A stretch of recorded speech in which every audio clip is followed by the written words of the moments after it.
All right, and so the Bijou, and I'm sure this area right next door have, there's some murmurs of hauntings, What has been your personal experience?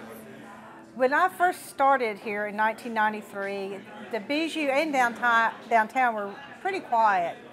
And so the first thing that happened to me, we would close up at night, and at that time, the bistro people were also responsible for closing the theater doors, because to get to the restrooms, our customers and everybody had to go into the Bijou lobby to use the restrooms.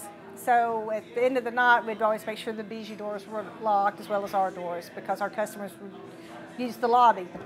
And I was closing up one night and going into the restroom and going to go over to check the doors, and something cold came to my back and grabbed my shirt. Just yanked my shirt, and it was icy, icy cold. And I turned around, every goosebump went up on my body. I turned around, there's nobody there. So then I ran to the ladies' room.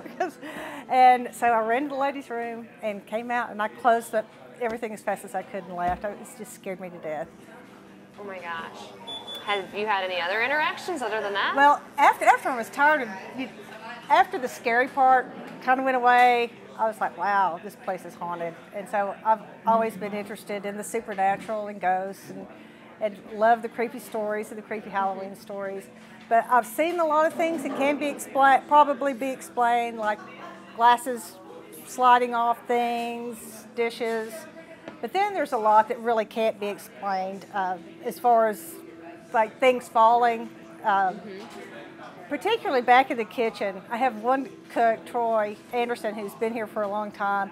They really like to throw things at Troy. He'll be walking by, and there'll be something on the shelf that's been there, and it'll just come right off the shelf when he walks by.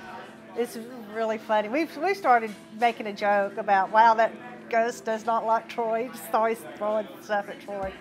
So there's that guy that's back in the kitchen. And this area was the boiler room at one point. Also, one of the very first things that I saw here was I was opening up in the morning, and we have an upstairs dining room. I saw somebody go up the stairs. Just, a man go up the stairs, either dressed in gray or just gray. And I thought, well, who's going up into the dining room? And so I went upstairs to see if I could help them, and there was nobody there. What do you think, personally, about the hauntings? Do you really feel like they're real? Do you feel like you feel a presence? I hear voices a lot, especially when I'm here by myself. There'll be voices, and they call my name a lot. So it'll be creepy. I'll be by myself with all the doors locked, nobody in the theater or the restaurant, and just clear as a bell, you'll hear somebody call your name. It's usually a woman's voice, too. Do you think this is one of the most haunted places in Knoxville? I don't have anything to compare it to.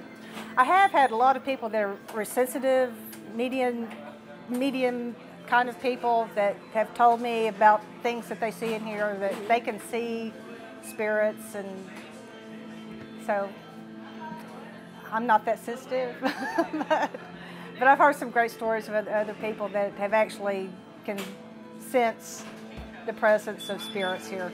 Do you get a lot of customers that come in and share stories about hauntings they felt here or at the Bijou? Several times, and I have other employees that have seen other things. The similar story. There are a lot of similar stories with the men going up the stairs and hearing their voices called.